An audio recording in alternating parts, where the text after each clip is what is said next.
Real issues on this team. We've seen 2 preseason games. What would you consider a real issue on this team?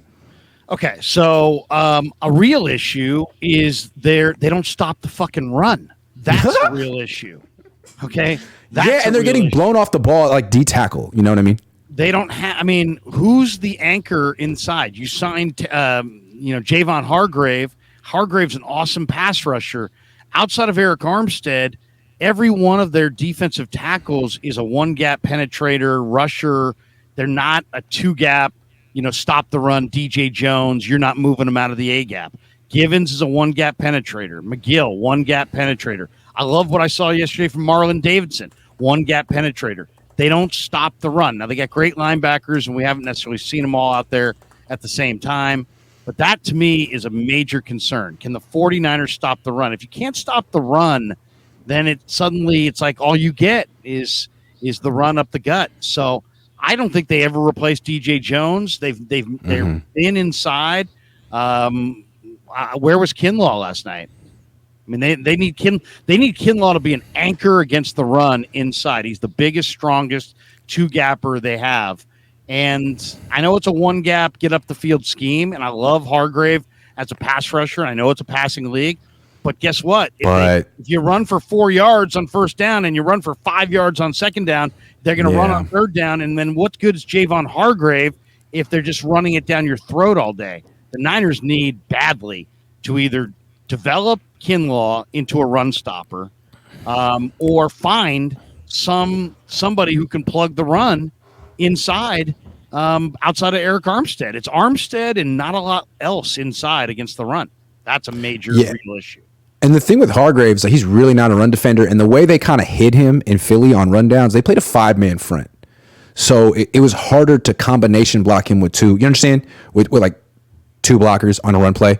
Yep. Niners play a 4-man front that's very spread apart. Like, it's really easy to combo block D tackles on inside zone plays, and he's going to get pushed around. So I'm interested, like, how is Steve Wilks going to do with this wide 9? This was Robert Saleh and D'Amico Ryan's thing.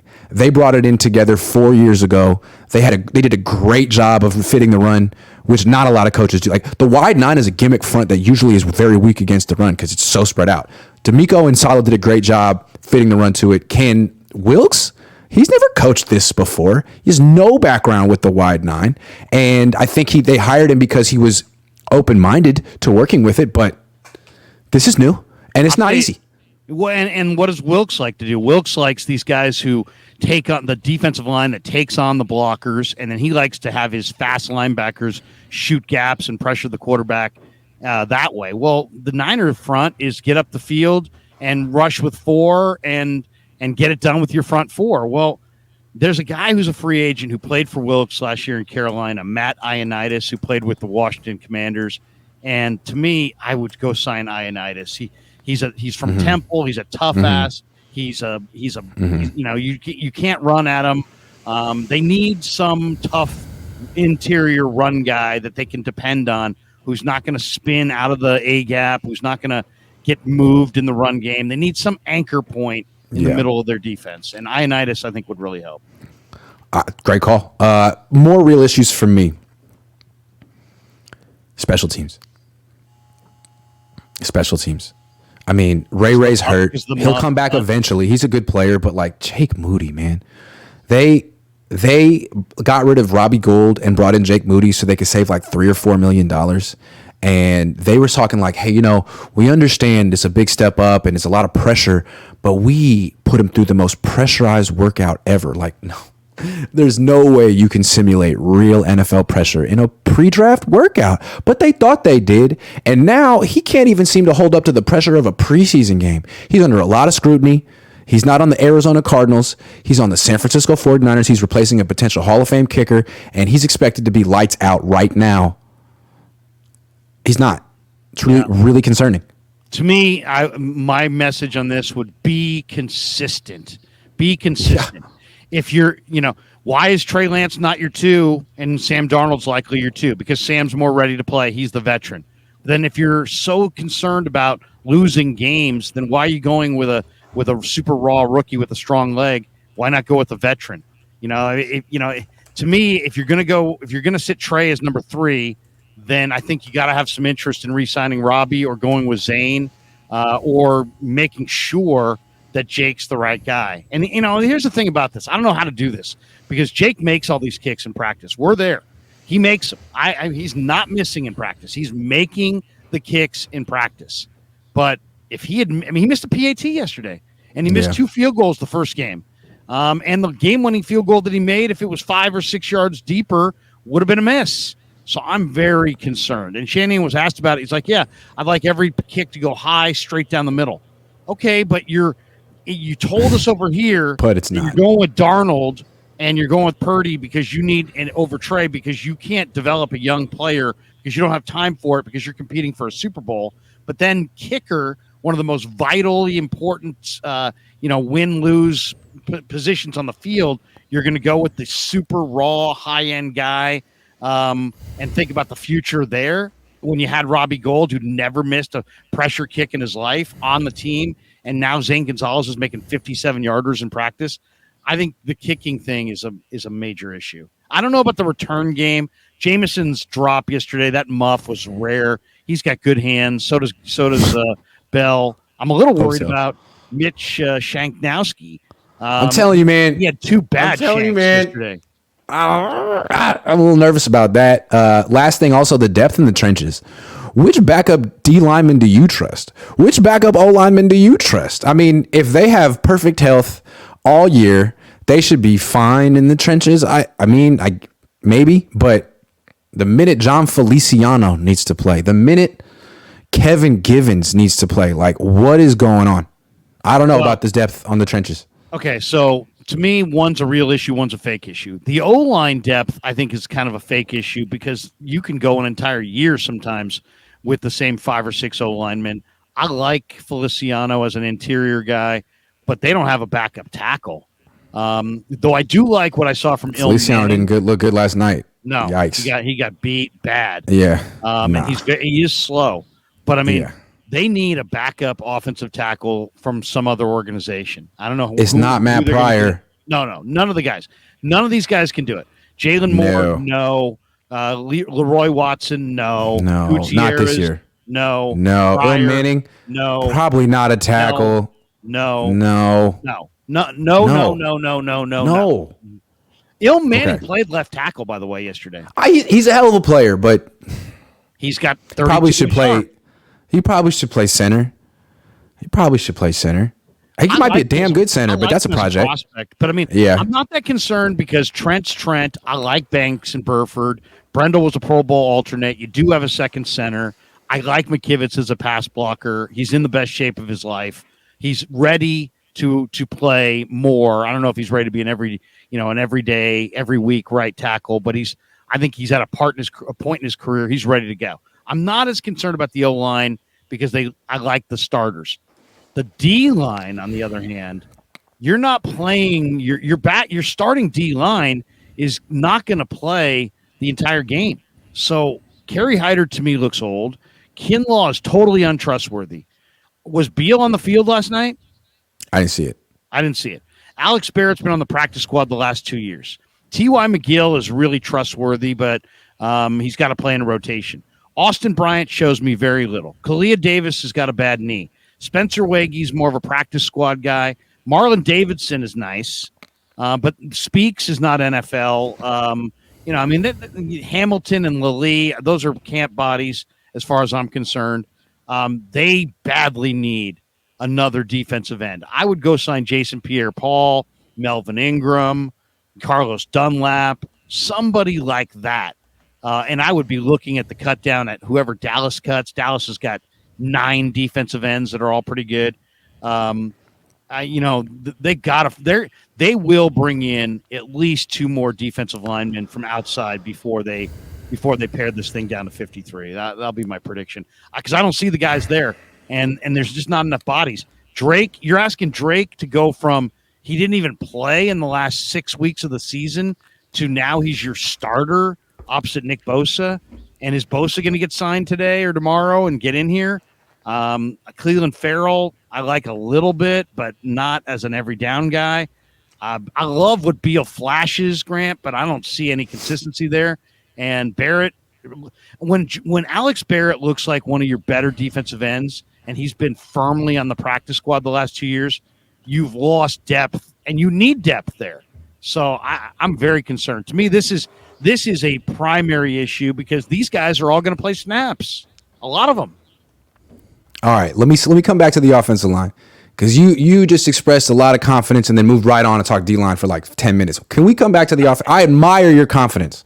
Someone has to have it because it's not me. Trent Williams, phenomenal. Aaron Banks, solid starter. Jake Brendel, solid starter. Spencer Burford could be, hasn't proven it yet. He was a part-time player last year who I think has a lot to prove still. And Colton McKivitz could be, hasn't proven it yet. I think 2/5 of this offensive line have a whole lot to prove. And if 2/5 of this offensive line isn't good enough, they got a big problem. Because I don't like the backups. The solution isn't just, well, throw John Feliciano at right guard. No, absolutely not. Or if they have to play both of them like they did with Brunskill and Burford last year, that's not what you want either. So they need Burford and McKivitz to be at least solid. And they're saying, trust us. No one believed in Brendel last year. We believe in these guys. Trust. Okay, fine. But you got to be right because there's no plan B at either spot. Yeah, I mean, got to be right. One thing is they do have a top-tier O-line coach. I like Forster. No doubt. How you feel about Forster. Burford clearly has done the work this offseason. I mean, he is prototypical size, strength. He's done the work. He's smart as hell. I really like Burford as a prospect. No doubt. McKivitz, but that doesn't mean he's going to be good. McKivitz, you could do everything right and not be good. To me, in an ideal world, Feliciano, McKivitz, and Ilm Manning would be your backups, and you would have a big-time mover right tackle. Right tackle. Instead, you've got more of a serviceable technician, pass protector. He's not going to really kick people out in the run game. I'm a little concerned because they haven't run the ball real well. The big concern too is that the Niners don't stop the run right now, and they're not necessarily running it well right now. So that's a concern a little bit about McKivitz as a run blocker. But overall, go look at the offensive lines around the league and then come back and tell me you don't like this line. Because this line is actually a top-tier line compared to – maybe not compared to Philly last year, but compared to 90% of the teams in the league. It's not a top-tier line. We have we have one excellent offensive lineman, two solid ones, and two question marks. I mean, I disagree with you. But I respect you. Philly's got Tyler Steen. You know, he's a rookie from Alabama that they're going to try to plug in on their offensive line. Cole McKivitz isn't starting for Philly, for Dallas. Cole McKivitz isn't starting for any other contender in the league. The Niners are trying to tell us that Colton's a solid starter. Like, I have my questions on that one. All right, his numbers at tackle have been bad. We'll see. Brother Bob. I like him as a pass protector. I'm a little concerned again about as a run blocker. Yeah, Brother Bob, I'm concerned about both. Your tell when you disagree is my face, I guess. Niners Oregon says, thoughts on Trey's drop passes. Stats would have been even better if they were caught and the passes looked like dimes. He had a couple. Everyone does. It happens. But his ball is better this year. That's, to me, if you want to say, what's the noticeable improvement from like a satellite on Trey last year to this year, it's the ball. His ball last year had high-speed wobbles. He was missing a lot. And even when he was putting it on people, it wasn't catchable. This year, he's putting it on people, and it's a tight spiral. It's a much better ball than last year. PP, you really think BP is perfect? No cap. Do I think Brock Purdy's perfect? No, I don't think he's perfect. We been had a great roster and ain't win a Super Bowl yet, says Mr. Blue Magic 23. True. Mark Failer says, despite this $4.99, how good has Trey Lance been for business in the last month? Can't complain. Brown says Trey broke his ankle and no one gave him grace in his first game back, but Brock is celebrated for overthrows.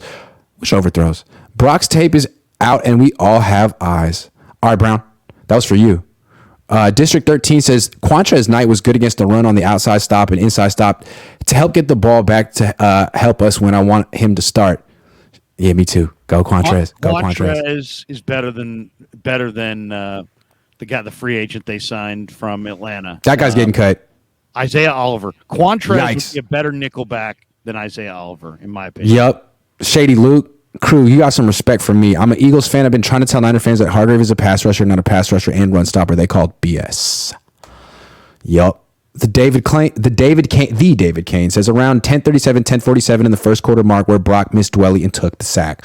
I'll check it out. Thank you, David. Glass half full guy. Do you guys think Bosa signs next week? I'm confused why it's taking so long as a fan of this team.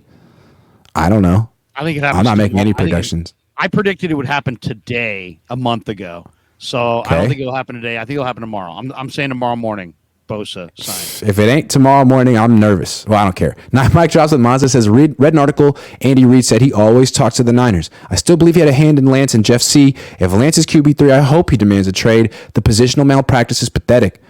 I just feel like if you put him at quarterback 3, he's not going to be the scout team quarterback. He's not going to get any reps. I mean, he's not going to work out for you if you bury him like that. He'll work out somewhere else down the line. That's the way I see it. I could see him winding up in Kansas City, and that would be a nightmare. DeJuan Jones, right tackle, was on the board. Yeah, they took Latu and Moody over him. Hey, but credit Latu, man. He got back off the beam, and he had a good game last night. But DeJuan Jones made a huge mistake in the lead up to the draft. He told all the scouts that his dream was to play in the NBA. And that cost him because obviously that's not what you want to say. But DeJuan Jones, I don't know if you watched Cleveland this summer, but his footwork at whatever he is, 6'9", 700 pounds or whatever he was, he is just a monster. He is just absolute monster. I would love to have had DeJuan Jones here.